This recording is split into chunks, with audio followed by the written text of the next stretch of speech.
یہی پٹی دیوبندیوں کے تقی عثمانی نے اپنی کتاب ماموں کے دفاع میں لکھی، اس میں اس سے بھی یہ مس ہینڈلنگ کی. اس نے کہا نہیں، وہ بخاری میں صرف سب کا لفظ ہے، سب تو تنقید بھی ہوتا ہے. او پڑھ مسلم بھی لعن اللہ ابو تراب لکھا ہے. یا تو تمہارے یہ بڑے جیل میں بیٹھا ہوا ملعون، بے غیرت، بے حمیت اور دین سے بے بہرا اور فساد کو پھیلانے والا اور زمین کے اوپر غیر البریہ کو گالیاں دینے والا سیدنا امیر معاویہ کو کبھی ٹھگے چھپے الفاظ کے اندر اور کبھی اشارت کنایوں کے اندر ان پہ لعنتیں بھیجنے والا، اور سامنے آ بے غیرت چوہے چھپا ہوا ہے، کہتا ہے مجھ سے بات نہیں کرتے، کوئی بڑا سامنے لا، اور بے غیرت میں تجھے قیامت تک چالی دیتا ہوں، مرکز میں آ، اس سے مناظرہ کرنے کے لیے تیار ہیں، مباہلہ کرنے کے لیے تیار ہیں. شرط یہ ہے لکھ کے دو تیری شکست جو ہے تیرے فرقے کی شکست ہوگی، اور لکھ کے دے بے غیرت تیری شکست ابلیس کی شکست ہوگی. خبیث انسان، ذلیل انسان جو صحابہ کو گالیاں دیتا ہے اس کو کوئی عزت کا حقدار نہیں ہے. اور مرزا چیلوی اگر تیرے میں غیرت ہے، اسلام کی غیرت ہے یا انسانیت کی غیرت ہے، سامنے آ، مناظرہ کر کے تجھے چٹکا کے دکھائیں گے، مباہلے میں آ، تیرے پہ لعنتوں کو پڑھتا ہوا لوگوں کو دکھلائیں گے. صحابہ کرام کا اکرام زندہ رہے گا، حضرت علی المرتضیٰ کو بھی زندہ باد کہتے رہیں گے، حضرت امیر معاویہ کو بھی زندہ باد کہتے رہیں گے، حسن و حسین کو بھی زندہ باد کہتے رہیں گے، اور بنو امیہ سے وسطی صحابہ کرام کو بھی زندہ باد کہتے رہیں گے. اور وہابی علماء نے نجی محفلوں میں کہا ہے کہ ہم بتاتے ہوئے ڈرتے ہیں اپنی پبلک کو، حقیقت یہ ہے کہ بخاری مسلم بھی آخری وقت میں شیعہ ہو گئے تھے. یہ مجھے خود بتایا ہے بڑے وہابی مولویوں کے بارے میں. چل میں آپ کو بتاتا ہوں یہ گلے پھاڑنے والوں کے بارے میں. ان کے اپنے فرقے کے لوگ جب ان کو چھوڑ گئے، کراچی سے ان کو لاہور ملنے آئے، انہوں نے کہا جی ہم کس کو کیا بتائیں. حقیقت بات تو یہ ہے، حقیقت یہ ہے کہ تم لوگوں کا گیئر الٹا لگا ہوا ہے. ہاں، میں نے اس گلے پھاڑنے والے کو کہا تھا کہ تو حدیث مباہلہ مسلم سے بیان ہی نہیں کر سکتا. اور کوئی جیلمی ہو یا کوئی فیصلہ بادی ہو یا کوئی جھالوی ہو، اللہ کے فضل و کرم سے ان کو للکارتے رہیں گے، ان کی آنکھوں میں آنکھیں ڈالتے رہیں گے. ہم ان کو اللہ کے فضل و کرم سے اگر اگنور کرتے ہیں تو اس لیے کرتے ہیں ہم ان صحابہ کے دشمنوں کو اپنے جوتے کے تلوے کے برابر بھی نہیں سمجھتے. ہم ان کو نظر انداز کرتے ہیں تو اس لیے کرتے ہیں ہم ان کی بکواسیات کو، ان کے بھونکنے کو کسی کھاتے میں نہیں رکھتے. اگر ان کو جرأت ملتی ہے تو اللہ تعالیٰ کے فضل و کرم سے صحابہ کی صحابیت کے اوپر کوئی جیلمی ہو یا جھالوی ہو، مرتے دم تک عظمت رسول اللہ کے اوپر اور عظمت صحابہ کے اوپر ان کو مباہلے کا چیلنج دینے کے لیے تیار ہیں. جب چاہو ہمارے مرکز میں آؤ، جب چاہو ہمیں جیلوں میں بلا لو. تعالوا ندعو ابناءنا وابناءکم ونساءنا ونساءکم وانفسنا وانفسکم ثم نبتہل فلنجعل لعنت اللہ الکاذبین. ہم تمہیں زندگی کے آخری سانس تک مباہلے کا چیلنج دیتے ہیں. جو صحابہ پہ تبرہ کرنے والا، وہ اس کا ایمان، اس کو اپنے ایمان کی فکر کرنی چاہیے. جو صحابہ کے ایمان کی تنقید کرنے والا، اس کو اپنے ایمان کا جائزہ لینا چاہیے. اللہ کے فضل و کرم سے جب تک علامہ شہید کے بیٹے زندہ ہیں، ہم امت کے اتحاد کے لیے اللہ کے فضل و کرم سے ان موضوعات کے اوپر زیادہ تبصرہ نہیں کرتے. لیکن اگر کسی نے ہمارے بات کو بھڑکانے کی کوشش کی تو ابو بکر عمر کے دفاع کے لیے، عثمان و علی کے دفاع کے لیے، علی المرتضیٰ کے دفاع کے لیے، حسنین کریمین کے دفاع کے لیے، امیر الحق ولی خان معاویہ بن ابی سفیان کے دفاع کے لیے، ادھر آ دل بھر ہنر آزمائے، تو تیر آزما، ہم جگر آزمائے. اللہ کے فضل و کرم سے ہم یہ کام کرنے کے لیے تیار ہیں. آپ سارے کے سارے یہ کام کرنے کے لیے تیار ہیں انشاءاللہ. انشاءاللہ ان اللہ یامر بالعدل والاحسان وایتاء ذی القربى وینہی عن الفحشاء والمنکر والبغی. سبحان ربک رب العزۃ عما یصفون والسلام. کیونکہ اس میں ذکر ہے کہ تیرے ماموں نے سب کرنے کا کہا تھا سعد ابن ابی وقاص کو، انہوں نے انکار کیا تھا اور مولا علی کے فضائل سنائے تھے. اور تیرے بابے نے ابن تیمیہ نے منہاج السنہ میں شیعہ کے خلاف کتاب لکھتے ہوئے مانا کہ اس حدیث میں تیرے ماموں نے سب کرنے کو کہا. اور جی سب تنقید ہوتی ہے، چھڑ دو، نکلو اپنی کھڈا تو باہر.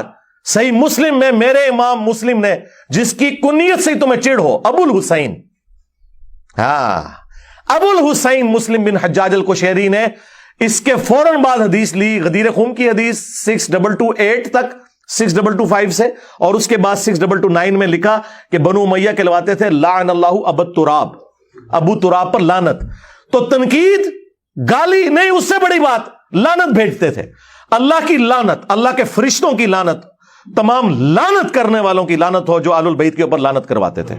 آمین.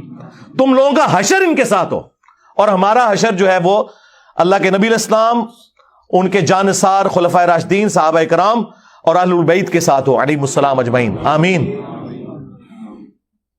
کدھر بیٹھے ہوئے ہو؟ یہی پٹی دیوبندیوں کے تقی عثمانی نے اپنی کتاب ماموں کے دفاع میں لکھی، اس میں اس سے بھی یہ مس ہینڈلنگ کی. اس نے کہا نہیں، وہ بڑے مسلم بھی لعن اللہ ابو تراب لکھا ہے. یا تو تمہارے یہ بڑے جاہل ہیں جنہیں پتہ ہی نہیں قرآن حدیث میں کیا لکھا ہوا ہے، اور یا منافق ہے کہ انہیں پتہ ہے اور جان بوجھ کے جھوٹ بولتے ہیں. تو دوسرے والا فتویٰ تو سخت ہے، میرا خیال نرم والا ہی مان لیتے ہیں کہ جاہل ہے. یہی تو ہم کہہ رہے ہیں آپ سے، اسی لیے تو ہم کہتے ہیں کہ نہ میں وہابی، میں ہوں مسلم علمی کتابی. مرنے سے پہلے اے مسلمان کر لے اس پہ غور، کتابوں کا خدا اور ہے، بابوں کا خدا اور. اسی لیے تو ہم کہہ رہے ہیں کہ میرے نبی سا ہے ہی کوئی نہیں, تیرے بابے تھے شے ہی کوئی نہیں. کتے کی موت مرے ہیں یہ اہل بیت کے دشمن ان 12 سالوں کے اندر, اور ایسی موت مرے ہیں کہ اب یہ ان کے چیتڑے اڑ رہے ہیں.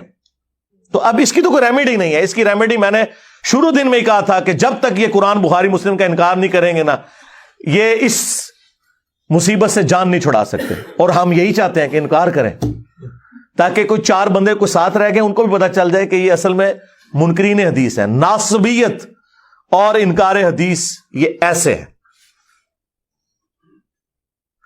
ناصبی اس وقت تک ہو ہی نہیں سکتا جب تک کہ حدیثوں کا انکار نہ کرے. یہ ضروری ہے اس کے لیے کیونکہ موت ہے. دیکھیں یہ ہمیں کہتے ہیں آپ ان ٹاپکس کو ڈسکس نہ کریں. ہم کیوں نہ ڈسکس کریں کہ جن ٹاپکس کو ہمارے نبی علیہ السلام نے ڈسکس کیا اور غیبی خبر کے طور پر ڈسکس کیا. اور غدیر خم کی 4 حدیثیں مسلم شریف کے اندر ہیں جس میں آپ نے فرمایا قرآن اور اہل بیت چھوڑ کے جا رہا ہوں, اور اہل بیت کے معاملے میں تمہیں اللہ کا خوف دلاتا ہوں, میرے بعد ان کے ساتھ اس نے سلوک کرنا.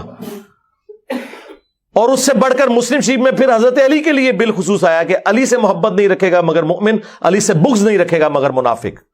محبت علی از دا لٹمس ٹیسٹ آف ایمان. اب یہ کیسے ہو سکتا ہے کہ سیدنا علی کی محبت اور حضرت علی کے دشمنوں کی محبت ایک جگہ جمع ہو جائے؟ ایک تو ہے کہ کسی نے دشمنی کی کو دنیا کی محبت میں مغلوب ہو کے, لیکن ایک شخص اس لیول کی دشمنی کر رہا ہے کہ وہ حدیثوں کے ہوتے ہوئے اڑا ہوا ہے اپنے سارے معاملات کے اندر. تو اب ہم کیا کریں؟ ہم نبی علیہ السلام کی بات مانیں یا ان لوگوں کی بات مانیں؟ آپ ان پرنسپل دیکھیں, کیا آپ نے اپنی نبی کی باتیں صرف رفع الیدین تک ماننی ہے, باقی کوئی بات نہیں ماننی ہے؟ اور پھر جو گالیاں مجھے دینی ہے وہ امام بخاری امام مسلم کو دو نا. یہ تو امام بخاری امام مسلم نے حدیث لکھی ہے نا. اور اگر یہ گمراہ تھے تو مجھے اپنی گمراہی پہ فخر ہے. پر تیرا کیا بنے گا کالیا؟ کل تک تو نے عزتیں ویل کی تھی کہ ہم قرآن اور بخاری مسلم کے ماننے والے ہیں, اب تو منہ چھپاتا پھر رہا ہے. تیرا کیا بنے گا کالیا؟ تو منکر ہو گیا بخاری مسلم کا. اسی لیے تو جناب یہ لوگ پریشان ہیں بہت زیادہ, کیونکہ یہ ٹھک گئے. الحمدللہ میرے علاوہ اس پلانٹ ارتھ پہ کوئی اور شخص پروڈیوس کریں جو حضرت علی کا دفاع کرتا ہو اور حضرت معاویہ رضی اللہ تعالیٰ عنہ کو رضی اللہ عنہ کہتا ہو, ٹائم قیامت تک چاہے. ہم پہ جھوٹے الزام لگاتے ہیں کہ جی ہم صحابہ کرام کا احترام نہیں کرتے. الحمدللہ ہم کرتے ہیں, لیکن اگر آپ یہ کہیں کہ ہم ان لوگوں کو خلفائے راشدین کے برابر کر دیں تو وہ تو اللہ کے نبی نے نہیں کیا. بھائی میں کیسے کر سکتا ہوں صلی اللہ علیہ وآلہ وسلم.